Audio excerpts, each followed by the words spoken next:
Hello everyone and welcome to today's panel discussion about the UN Sustainable Development Goals and how we can incorporate them into our events and projects. We've got a great hour planned with our panellists, but while we wait for everyone to join us, what I might do is get you to open your chat function, toggle it to all panellists and attendees, and let us know where you're joining us from today and we can see who's on the call. On the panel, we've got myself in Melbourne, Sarah and Christine in Melbourne, and Jan in New South Wales. So we're spread out a bit, but I guess the beauty of virtual events is that we can come together. So Maddie from Melbourne, hello. So please do join in the conversation and do use the chat function as well as we go through, because we would love you to ask any questions and join in the conversation as we go along. So we might wait a couple more minutes. We hope everyone is keeping well. Hello, Caroline from Melbourne. We've got a few Melbourneites on the call, which is terrific. And life is a little bit different for us now in Melbourne, which is great. So as the weather picks up, we're able to go out and enjoy our beautiful open spaces, our picnics and so forth. We've got Carolyn Venn. Welcome, Carolyn. Great to have you here. So what we might do is make a start. And as I said, please join in the conversation. We'd love to hear from you. Oh, another Melbourne person. Fantastic. Tiffany, how are you? So for those of you who don't know me, my name is Georgie and I'm the Chief Engagement Officer at Factory Events and Communications. I'm thrilled to bring this panel together to talk about the SDGs. And for those of you who know about the SDGs, we'll just talk a little bit more about how we can work them into our events and our everyday work. And for those of you, this might be your first introduction to them. So I'll actually tell you a little bit more about them. Before we start, I would like to acknowledge the traditional custodians of the lands on which I'm meeting and of which everyone's meeting, and pay my respects to their elders, past, present, and emerging. And I think that sentiment is more pertinent now than ever, particularly as we are coming together from so many lands around this great country, and certainly want to pay my respects to our elders, to the elders past, present and emerging. So 2020, wow, there's a whole lot of choice words we could use for this year, I'm sure. Certainly thrown us some curveballs, but out of it has come this sense of really searching for more meaning, more focus, more connection, more fulfillment, more authenticity. And this was certainly reflected in some early research that was undertaken early on in the pandemic in Australia about how people were feeling and what they would be looking for. We're not saying every human behaviour is going to change, but I think it has given a lot of people time to pause and rethink about what's important to them. But how do we harness this and focus this and really demonstrate our social responsibility with the work that we do? And I guess for me, it is around thinking globally, but acting locally. And sometimes things can seem quite maybe lofty, too hard to reach, maybe out of our zone when we see something, you know, these things from the United Nations come out, but it's actually stuff that we can all implement and work towards in everything we do. And no matter how tiny the change is that we make in our events or in our everyday work, it will contribute towards these goals. So what I thought I would do is just, for those of you who don't know the goals, is just pop them up on the screen. I'm going to move my little chat function over here to go through the 17 goals. And feel free to pop in the chat function if this is the first time you're learning about the goals, or let us know if you're already working with the goals in your organisation. We'd love to hear how, you know, what role they're playing, or if this is the first time you're seeing them. So the 17 goals: no poverty, zero hunger, good health and well-being, quality education, gender equality, clean water and sanitation, affordable and clean energy, decent work and economic growth, industry, innovation and infrastructure, reduced inequalities, sustainable cities and communities, responsible consumption and production, climate action, life below water, life on land, peace, justice and strong institutions, and partnerships for the goals. Now we'll actually post a comment a link in the chat function towards the end of the webinar with a link to the UN Sustainable Goals website, so you'll be able to access that. But I just did want to pop that up there. And it's fantastic to see fantastic Carolyn with the neighbourhood house and beginning to and wanting to use the SDGs. And certainly, Jan will have some great insights for you as an organisation that works with neighbourhood houses. Sarah, fantastic that you're already working with the goals. That's so great to hear. So I will stop sharing that. So to talk about the goals, we've brought together a fantastic panel that are all working with them with different types of organisations.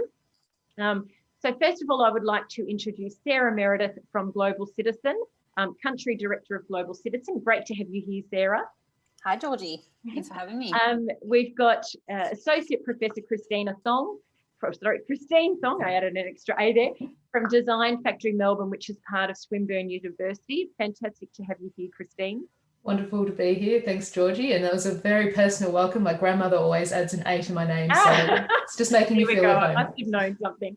And Can Yasmut from LCSA, the Local Community Services Association, as Executive Officer of that organisation for New South Wales. Thank you, Jan, so much for coming. Hi, great to be here. Thanks. So as I said, please do join in the conversation and pop any questions you've got in the chat function. So Sarah, I'm going to start with you as working with a very big global organisation. Tell us a little bit about Global Citizen and then why you see the SDGs as being important. Oh, we've just got you on mute, Sarah. There we go. Yeah, perfect. Fabulous. The modern world, we think we get the hang of it, but still, I'm trying. We'll never get the hang of it. So at Global Citizen, we live and breathe the global goals every day. So our mission is to see a world without extreme poverty. And that's a pretty big ask. It's a very complex challenge that we know there are solutions, but there are many aspects to it. And the beauty about the global goals is that it really is the roadmap, the framework to ending extreme poverty. Every goal has a series of KPIs and measures that, if achieved, will lift people out of poverty. We know the challenge is huge. Over the last 30 years, we did see the number of people living in poverty halve. But last year, we did some great work with the UN Sustainable Solutions Network, and I really encourage, if you want to know more about this, to Google their website.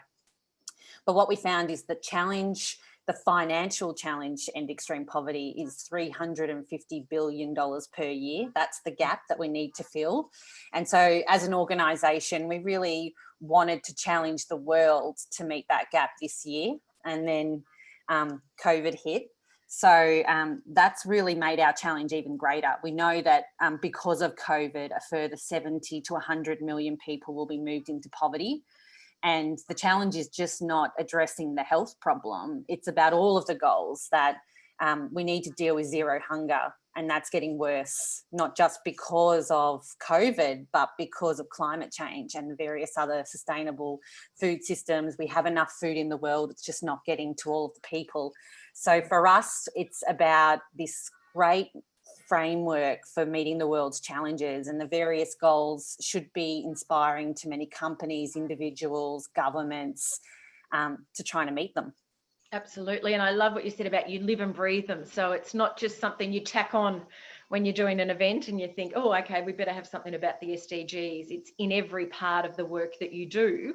And then that obviously engages with everyone that you work with and gets them on board. So we know, you know, like if we look at global poverty, it is such a huge issue that can't be solved by just one organisation or two organisations. How do you use that framework and how do you bring the SDGs into the work that you do so that, you know, every little bit that anyone can do about them will make a difference? Yeah, and so what we see our role is really unique in the development sector, in charities, but also in the media industry. When we think about our work, we're in the business of getting into everyone's newsfeed to say, we have this challenge, you can be part of the solution. And so that means that we have to take some pretty crazy measures. And so we work with some of the world's biggest artists, and we run music festivals. We have a content platform on www.globalcitizen.org. And if you go onto our website, you will see that we have education resources on all of the goals, but we write about it in current news and current challenges. And in each of those content pieces, we link to the global goal that we're writing about, but also the action that we want you to take. And so for us, it's about trying to shake things up, think outside the square, and put together these really exciting moments. And when I talk about moments, every year, not in 2020, we host what is called the Global Citizen Festival at New York Central Park. 60,000 people, incredible lineup of artists. Everyone that attends has taken action to earn their ticket for free. And that's a really powerful moment. It almost gives you goosebumps. Be standing there with people that believe in the goals and the mission of what we do, that they're so willing to give up their free time and attend. And then what has been a really exciting part of that is that they've all taken goals, say it might be on gender equality. So they've advocated to end child marriage in certain countries, or they've advocated for women to have access to menstrual hygiene products, or, you know, in some countries even having repealing laws that prohibit them from accessing identity documents without a man's permission. And so they've all taken part of that. And then when they get to the festival, on the stage, those world leaders, those corporates, those individual decision makers are on that stage making an announcement. And for us, that's really the heart and soul of what we do. We want people to feel like their voice, their money, their purchasing power matters, and you can see the impact of those actions. I think there's a couple really powerful things I want to pull out there. One is that you say to them, you can be part of the solution. And I think just that phrasing and the way we use language can be so empowering. Suddenly Absolutely. It doesn't seem like this really high level international thing that how can I make a difference here? But just by using that language that you can be part of the solution, it becomes accessible to someone to become part of that change, which I think is great. And I love the fact that people can see the difference they make, because sometimes we ask people, we do pledges, we ask people to get involved, but we don't always celebrate the wins with them. We might thank Absolutely. them for their support, but we actually don't take them on that next bit of the journey, which really engages with them even more and creates that really strong connection when they can see what happens when they do the work that you're talking about. This is the result. So I think there's such powerful things in just think about the way you use language and how that can help. And Sarah, maybe give us some examples of, pick out, in your mind, a couple of people who are at the concert. I know there's tens of thousands, hundreds of thousands, but what are some things they may have done in their own country that has contributed towards a goal and then, got them to the festival? Yeah, so if we look at, say, last year's festival, 2019 in New York, we really focused on cash bail and the challenge in the US that there's significant poverty challenges that people that are already living in poverty in the US are then commit a crime, or they're accused of a crime and there's no evidence that they actually did commit that crime. And then they're put into the system, and unless they pay the cash bail, they can't get out. And so some of them are losing their houses, their children, there's no one there to help children. So the people in New York that were involved in that campaign took those actions, and then Governor Cuomo came on the stage and said he was going to reform the legislation in New York. And for me, that was a really powerful moment to see for them from the local perspective of not just those living in the developing world, but in that city.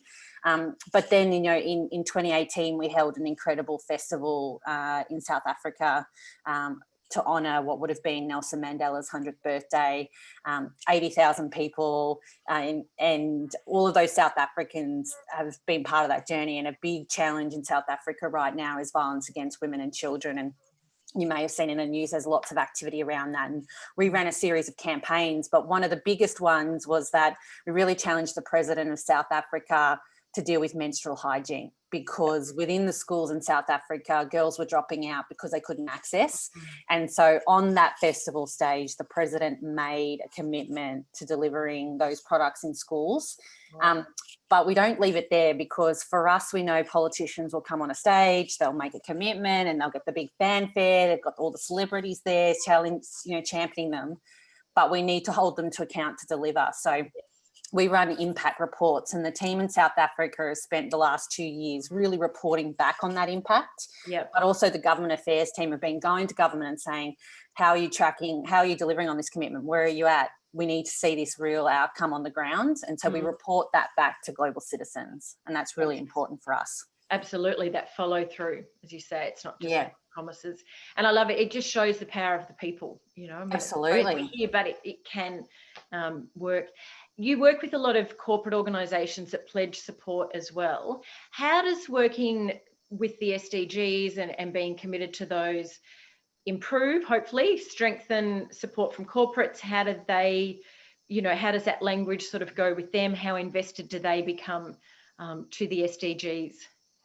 I mean, for us, working with corporates is fundamental, because we know that governments can't do it alone. We as individuals and corporates have to be part of that. But we also know that governments are slow to move. And so what we've seen, say, even in the climate debates, has been companies leading by example and pushing that thought leadership piece. So we've really gone out to our partners, but I mean, the entire world really, and said to the corporate world, we need to deliver the global goals. There's a $350 billion gap, possibly greater now that COVID has hit. And we want to reach out to you to show that thought leadership. And what we've had such a great response. You know, our global partners are Johnson & Johnson, Coty, Citi, Cisco. Those companies also work with their employees, because it's really important as part of their people and culture strategies that people want to work for a company that do good and have a great reputation and are seen as leaders. And so they've seen that as a huge opportunity to step up as a company, change their practices, but engage their employees in that. And so I would say to any company that using the global goals framework in your CSR, but also in how you improve your connection to community, is one of the best frameworks you can use, because it ticks all the boxes and it will have outcomes and impact. Absolutely. And you know, communication is such an important thing, because organisations often do amazing work and they forget to tell people what they're doing. You know, behind the scenes, they're doing great work.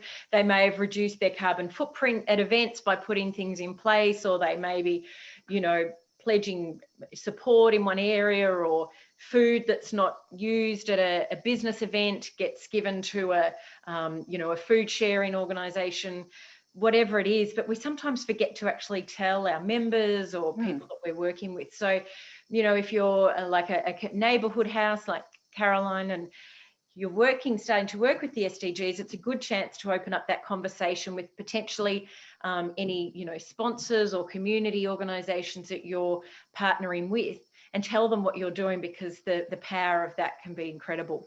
Absolutely. And the why behind why you do something is so important. People want to know who you are, and your giving strategy or your corporate responsibility strategy is so fundamental to that. So I'd say to anyone to make sure you're thinking about that storytelling piece.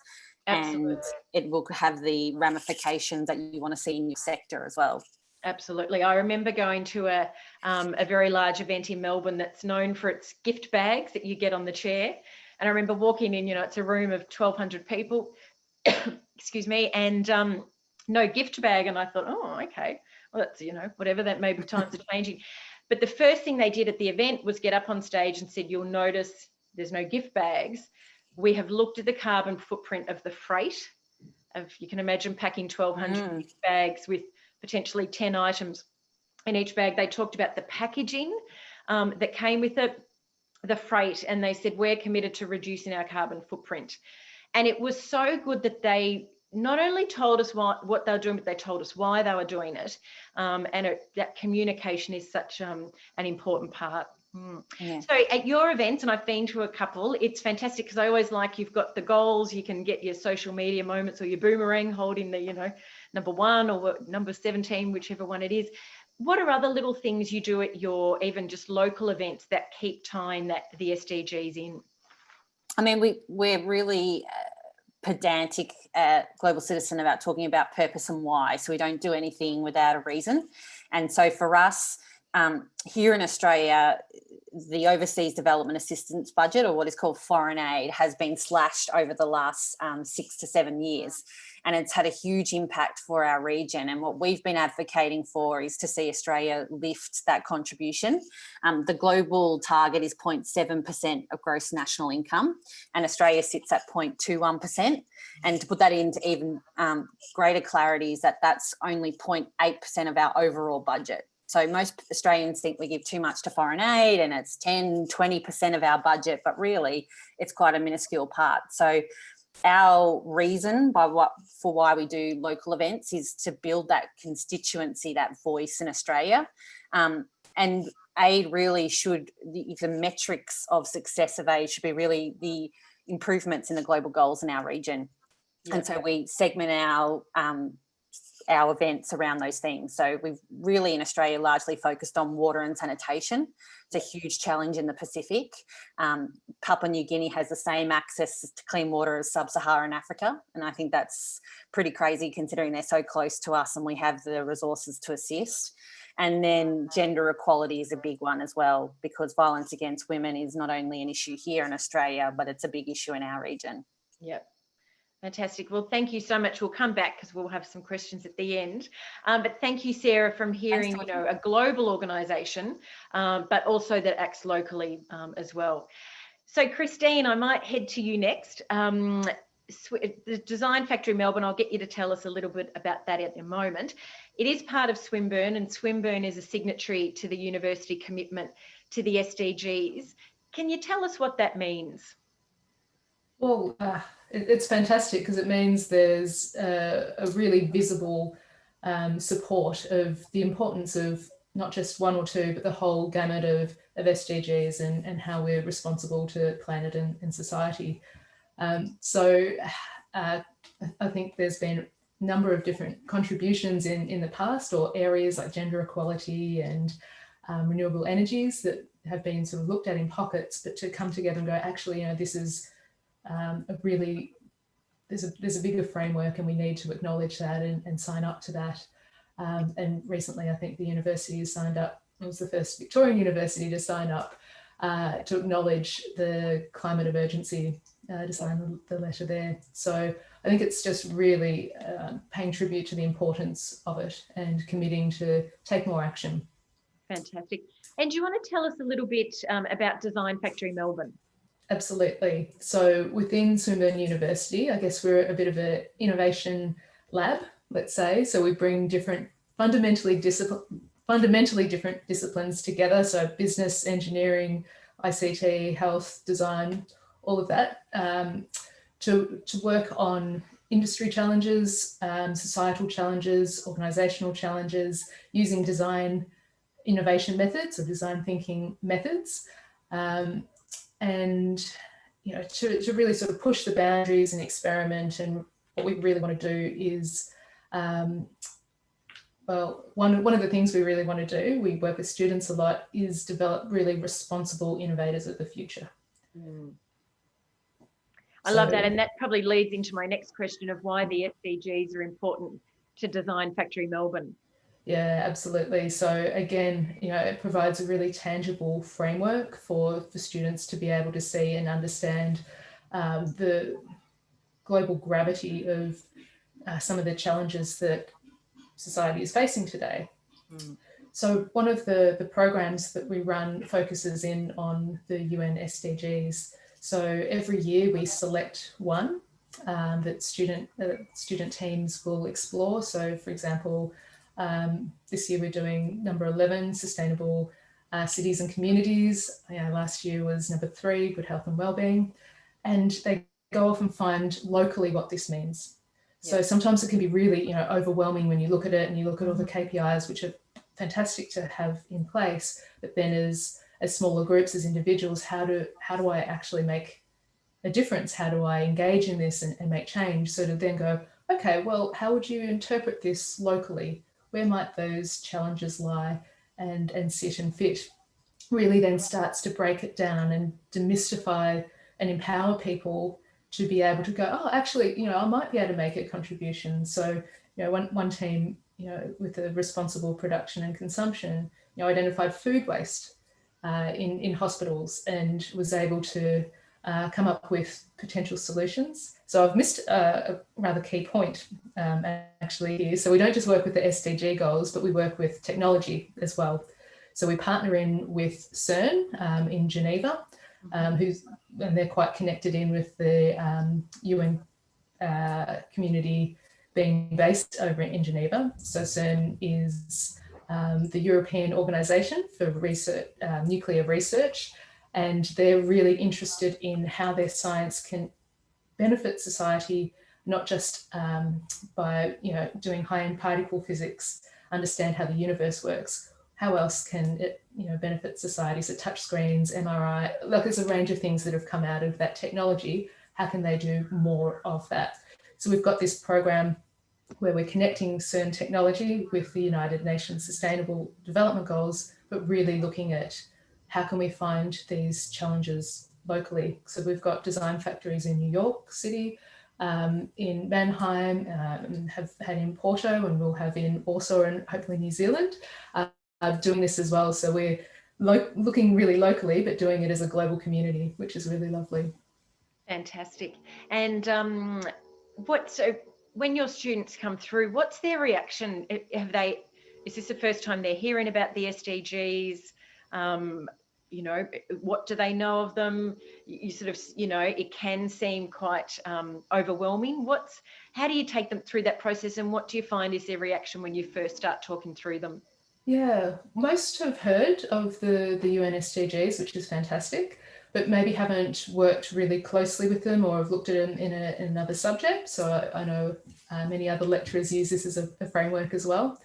And really it's having a guided process at the beginning to help them work through and brainstorm and need find and explore what the challenges are, and do that in a way that has some structure, so that they're sort of looking at this funnel and that they know that there's all sorts of opportunities out there and they don't have to solve them all, but let's explore what is there, what makes a good connection with technology, because we don't want to just push technology onto the world for the sake of it. And then, at some point we'll have that aha moment, and, we show examples of past projects or things that other people are doing to really show that, it's difficult at the beginning, they're complex challenges to solve, but you can get there. Sorry, I do have a bit of construction noise going on outside, so I'll mute myself at different times. And I think that's so important when you don't have to solve it yourself. That Absolutely. It can be overwhelming, but it's not just up to you. It's just every little bit that people can do can help. Absolutely. And we ask them to engage with, so we use a very human-centered approach to things. So they need to go off and do research with stakeholders and co-create and understand what, the challenges within their local communities are. And so that's also really empowering and gives them really tangible knowledge to provide, potential solutions. And they design for 2030 when the SDGs are aimed at. So they've got to think about, who are the people that we need to work with to realise this 2030 desirable 2030 future. Yep. And, for organisations on the call here to know that there's other, organisations like Design Factory Melbourne doing stuff that you could, their students might want to talk to you, or, there's this whole network potentially that you haven't tapped into of people who are working towards the SDGs. How do you bring that? So we talk about sort of what the students do. Is it something that is just in their everyday world at Design Factory? How do you communicate also externally what you're doing and maybe with other sectors within Swinburne? Yeah, it's a great question. And I think it's an area that we're looking to improve and have recognised that that's something that we can build on. So we've got, we always share the outcomes on the website, and we're dealing in an open innovation environment. So it's all very accessible. Within Design Factory Melbourne, we're very much about an innovation culture. And so this empathising with others and, considering what the ramifications of your action, I think, tie in with the ethos of that, and having specific programs where we specifically address, like this challenge-based innovation CBI Cubed that I've been speaking about, really helps to keep it visible. So we're looking at ways that we can better share and demonstrate the outcomes. So the outcomes from the student projects. We had a webinar earlier this year, and doing that globally so that people can connect and see what is happening. And so we can we're looking to sort of partner with the United Nations Association for Young Australian Professionals in Victoria this year round to sort of enhance that connection and communication of activities and what's happening.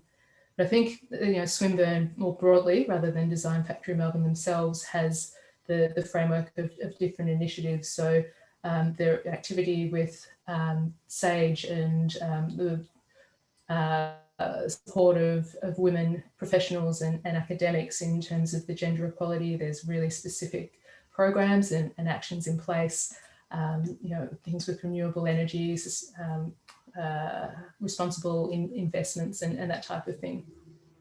Fantastic.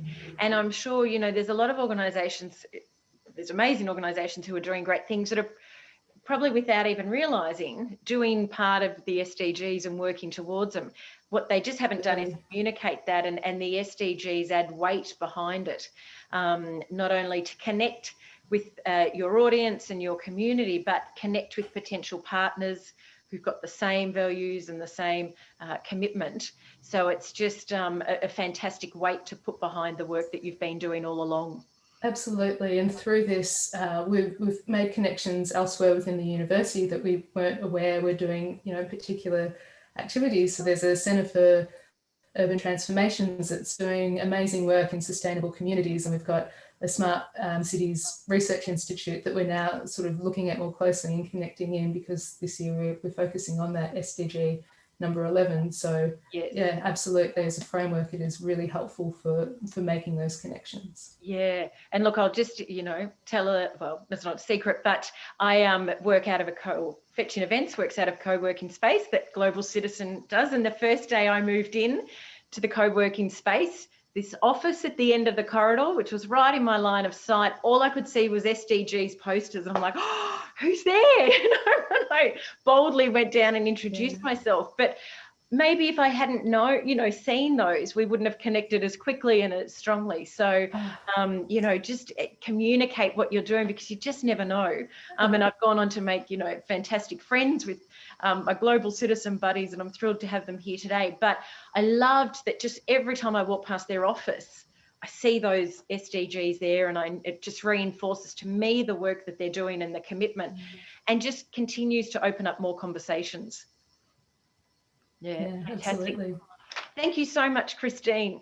Now, just a reminder, if you've got any questions, please don't hesitate to pop them in the chat function, because we would love to answer them for you today. So I'm going to throw to Jan now from LCSA, which is the Local Community Services Association. They're an organisation that I've had the privilege to work with over the last few years, and they're the peak body for neighbourhood houses in New South Wales, or settlement houses, as people might know them in other parts of the world. And the SDGs are incredibly important, and they've been doing some amazing work at a very local, almost grassroots level. Jan, do you want to talk a little bit about why the SDGs are so important to LCSA?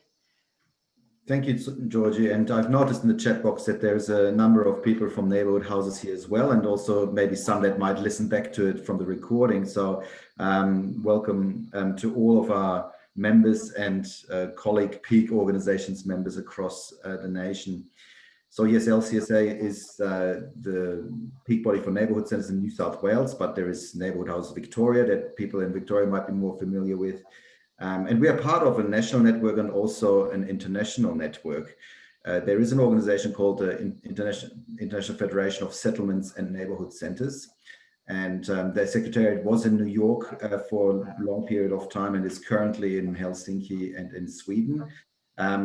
And the interesting thing about the IFS is that it is a global network of organizations that all work locally. And about 2 years ago, when we went to Helsinki, we went to a conference there, and we pitched for the next IFS conference, I should say, a global conference to be hosted in New South Wales. And we got the pitch, we got the gig, and Georgie has been, very helpful in making it happen. And we had to postpone it, so it's now the 2021 conference. But I just give that as a background, because that really is the reason why we came about talking about the SDGs in first place, because we felt there's two things here. The first thing is, I sincerely believe that every local community organization and every local community is contributing to the global goals anyway. Yeah. Right. So it's not about using them so people do stuff. I think people are doing stuff already. It's just about telling the story. Yeah. It's about getting that contribution, attribution relationship happening between something that people do on a local grassroots level for a better planet, for a better society. And that often is such an idealistic view and very hard to capture. And I think the SDGs, from the United Nations perspective, just do that fabulously well. It gives, they give us a framework to tell our story as local community development organizations differently. So that's one part. The second part was really just a strategic one. And that is that the IFS conference, we wanted to build a relationship with the United Nations. The IFS is an international global NGO that's, I just had a quick look on the website where Global Citizens is registered as an NGO, and it looks like you are registered in New York State, just like the IFS is as well. And yeah, so the incorporated body is based in New York. Has a close relationship with the United Nations. It has consultative status with the UN. So it's one of 200 organizations that has NGO consultative status with the ECOSOC and other committees of the United Nations. So there is that global relationship. There's all this stuff happening locally. And we said, well, how can we make that part of our conference? And we approached the United Nations Association of Australia. And their vice chair, who we knew quite well, said to us, why don't you tell the story of the conference through the SDGs? And that's how it all started. And we did this piece of work that looked at, well, neighborhood centers work probably in all aspects of what SDGs could do, or, the stories that could be told. But in every context, it is actually different. So if you think about a neighborhood center in Coonamble, or in drought-affected Armidale, their role in terms of water security, for instance, is much different, or dealing with poverty or mental is much different to, say, a neighborhood center in the middle of Melbourne, for instance, where it is maybe really working about refugee issues or gender issues or whatever it is. Or food security, in today's pandemic. So there is certainly a contextual element to it. And so we did this piece of work where we said, well, there's primary goals, secondary goals, and tertiary goals that neighborhood centers, neighborhood houses contribute to. But that needs to be taken with that grain of salt, that I think in a global movement like neighborhood houses and settlement services, you will find that it really comes into context. A neighborhood house in Kenya, in rural Kenya, is probably doing or dealing with different issues than a neighborhood house in inner West Sydney. And that's, I just want to sort of, I guess, tease out that point around, it's around context. As you say, a neighbourhood house in one area of New South Wales and being such a large state, every neighbourhood house will be facing or will have different priorities with the work that they're doing. And as you say, most organisations have been doing a lot of this great work. They just haven't had that weight or that perhaps framework and focus of it. How do you communicate, Jan, with your members? How have they, I guess some of them or a lot of them would have probably already been on the journey when LCSA really started focusing, but how did you go through that process of working with the communities? neighbourhood houses, like many, you know, NGOs and not-for-profit organisations, not flooded with lots of staff, you know. They're trying to do the work in the local community. How did you take them on that journey to bring them on board, or get them, I guess, engaged and working with the SDGs and what you were working towards? Well, look, it has been a bit of a journey since we made this intentional choice of using the SDGs as part of the IFS Conference 2020. So that's been maybe an 18 months, 2-year journey that we've been on so far. And now with the postponement of the conference, I think it will just continue until the conference happens next year. In the course of the last 2 years, we've done a number of things. I mean, the first thing is we made it part of our sector development capacity building activities that we host online or in form of a conference or events that we had in the last 18 months. We did, you know, workshops on it. We did webinars on it. The national network does monthly webinars on one SDG per month. And so that's Anchor, the Australian Neighbourhood Centre. Yep. Yeah, it is. So we can share the link of them as well, Georgie, if you like. Yep. Because, you know, if people are interested in the work of neighborhood houses and SDGs, I mean, there is a monthly event happening. That is certainly one way how we have been promoting. The other one is, you know, I've really been just talking about it a lot, and we found that our members have started to talk with each other. It has really generated a lot of conversation also on the global level. So we had, you know, IFS members from New York contacting us a couple of months ago saying, we want to do the same thing here with our neighborhood houses. You know, have you got any materials from your workshop that you did the other day that we can share? So there is really this, it creates a different narrative. We had one women's cottage, it is called, in Richmond and near Windsor in Western Sydney. They have actually structured their entire annual report around the SDGs. So you know, they basically use that as a framework. I think it provides a framework to tell the story independent of the government funding.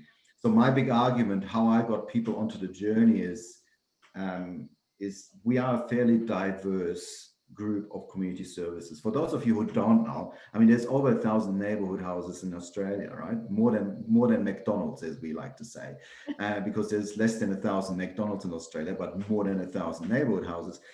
And and we are a fairly diverse bunch, you know, anything from small volunteer-run organizations to multi-million-dollar kind of large community service providers and anything in between.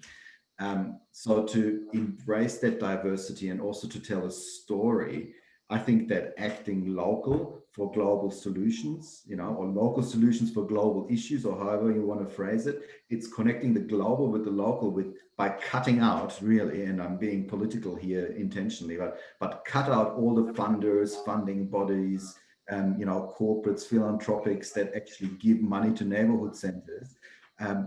In the end, it boils down to this one narrative, and that is, we do good stuff down on grassroots level with communities leading the way, and it contributes to a better planet. And here is a framework how we can tell that story and bring it all together. So yeah, that's largely what we have done. Just talk about it, have events about it, and be quite intentional about it, really. We formed a relationship with the United Nations Association of New South Wales. That should probably be mentioned. They've been instrumental in us actually organizing joint events and also providing us with resources. Fantastic. And as you say, it's about talking about it and talking to other people. And LCSA ran a terrific virtual event in lieu of the conference this year that brought people from all over the world together. And, you know, just the smallest of things really stood out. The acknowledgement of country, people, some of the speakers from America said, we've never heard that before. We don't have an acknowledgement to First Nations peoples here. But by just bringing different people together, little things can change. And then just the power of the collaboration and the chat in the chat function, where neighbourhood houses here got to hear from neighbourhood houses or chat with other people overseas, or I'm sure, you know, as you said, with the cottage, that others are looking at that annual report, talking to other people and seen and working together, and this pause this year that we've been given where we have gone online, and it's opened up an opportunity to come together a lot more than we wouldn't have been able to, because we kind of always had that distance in our mind, has created a great opportunity, and one that hopefully we can sort of take forward. Georgie, thank you. Can I just make one final remark here as you were speaking? The important thing for me is that the SDGs provide a framework for a wide range of approaches, right, for all industries. I think what I really like about them is that they are broad enough, but specific enough at the same time, so you can get buy-in from academics, you can get buy-in from scientific organizations, you can get buy-in from corporates, you know, wanting to do good social responsibility work. We as neighborhood houses, and that's what I wanted to say, is we are coming from that perspective of social justice. And we are saying that, you know, social justice can be anywhere. You can find social injustices in gender issues, in the way that, you know, economies are planned and organized to, you know, who has got access to food and sanitized water. I mean, you can find social justice issues in all of them. It gives us just a different language to talk about our work as a movement and as a network. And it does the same for when Christine was talking. I remember when I was in New York last year, we visited a high school in Queens, and we were actually not meant to go into the science department, but the principal was showing us around, and we walked past the science room, and they had the SDGs as their classroom set up, you know, big posters, and, you know, all the kids were choosing their own SDGs and had put posters up on the side of the wall. And yeah, when Christine was talking on how, you know, that it affected universities and lectures, you know, we stopped and we went, and the science teacher was there, and we had a chat, and yeah, and she said it gives young people actually a way of relating to the world and to global issues. And what they do is they just do their scientific research in the classroom. And I think that's the power of it. I think. Absolutely. I love that point of, you know, broad enough that it can be, you know, that everyone can access them, but also focused enough that, you know, we can actually take action on them. Thank you so much, John. So we've got some questions. Actually, we've got a comment from Carol and Ben regarding, I think, the anchor workshops, that they've been fantastic. The ones addressing a different SDG each time, and should highly recommend them. So do look out for those. We've got a question here, which is a really important one. So I'll throw it open, and maybe to our panelists, who wants to take it, pop your hand up. When talking about the SDGs, how does your organisation balance talking about domestic challenges and poverty with global poverty issues? Is one harder or easier than the other to communicate? And I guess, does one get more traction than the other? Does anyone want to take that one on first? Sarah, I think you're there. We go. I could see you leaning. I'm happy to jump in. And I'll just. It's a really tricky one. I think what's really interesting about this is we often think that there's a divide between who we are in the country we live in, who we are as global citizens. And what I would say is we're all human beings, and we all have the same needs, wants, desires. We want to be free. We want justice. We want to have the same access to quality healthcare. You know, we still all have the same fundamental things to live a life. We need clean water. We need basic sanitation. And we need to access vaccines and some of the key health programs. So what I would say is that what we try to do at Global Citizen is remind people that the person living in Papua New Guinea, who has a very different life circumstance, is just a human being like a person living in rural Victoria. You know, obviously with COVID-19, we all face really different restrictions and life challenges, but we all still have the fundamental feelings. And I think that's what's so important about the global goals, is that they actually, as John has so clearly articulated, have just the same framework for development in Australia, and ensuring that everyone has the same access to rights and justice as people in the developing world. So I would say we've got to remember who we are as people, and remember the love of human beings, because we all want the same things. That's so true. And I, you know, when that question came through, I've worked with organisations, polio I've worked with a lot of polio survivors, but the focus is always the eradication of polio overseas. And these polio survivors who were still living with the effects here, it was so hard to get traction from particular organisations that had a very international focus around polio, but trying to get them to, you know, look at what was happening locally could be really tricky. So we had to be really careful around how we used language and really strategic, which we want to be anyway, but because it wasn't sort of the big showstopper that the overseas cause was. So we certainly had to really find that balance. Yeah, absolutely. And I mean, the world, you know, has changed so much in physiotherapy and science, and the idea that polio became a disease of history when it was still alive. The challenge of eradicating is still the issue that people with post-polio syndrome can't access healthcare services because physios today haven't been trained about what post-polio is. So that's right. It's absolutely important. Yeah, and it's funny how history goes, because we used to always say with Polio Day that polio was a plane ride away from Australia and it was back. And then it's, you know, COVID has certainly highlighted how that can be. If you've got any other questions, don't hesitate to pop them in the chat function. As we wrap up, I might ask a question. If there's an organisation, whether it's an NGO and not-for-profit, or whether it's a corporate that's looking to, you know, showcase the SDGs, well, not showcase, but really align the work they've already been doing in their either their events or their everyday work, what would you say, you know, could be the first little step that they could take to start working on that? Anyone want to take that?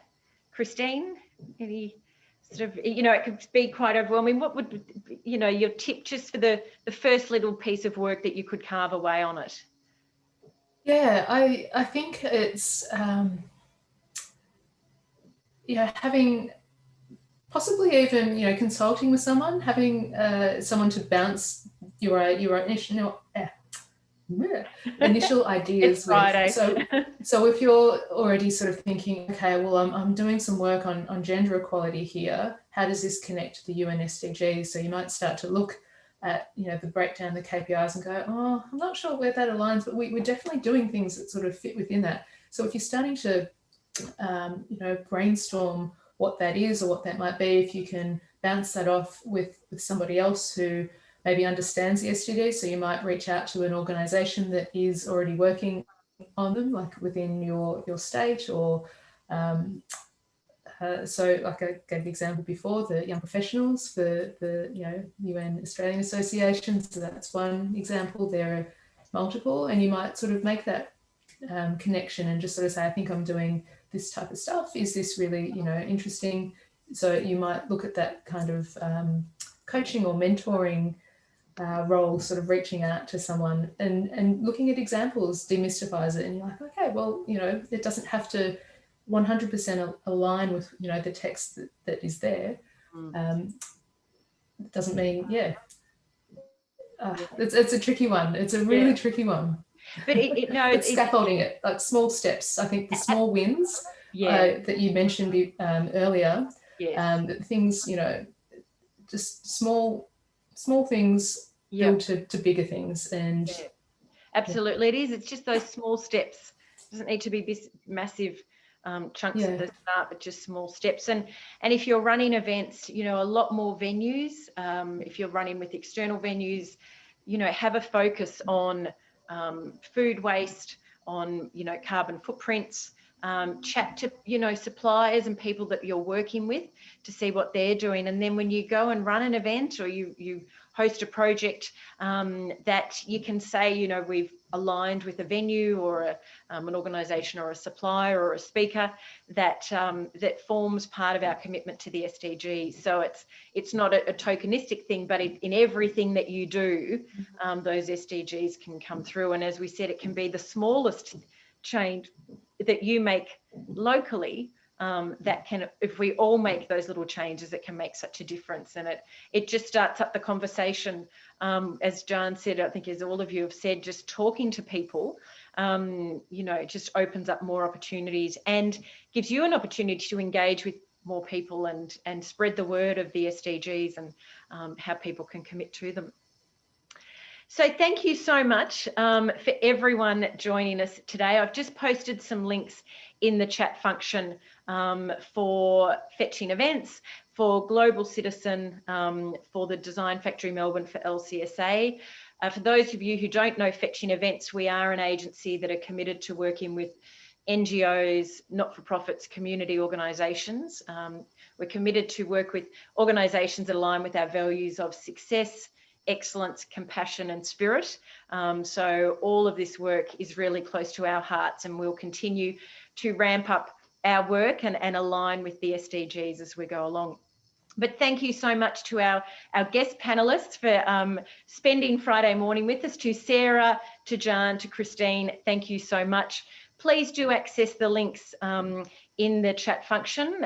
We'll also send a recording of this as we go this afternoon, and we'll also include a link to those SDGs webinars that Jan has been mentioning earlier, so you can check out those.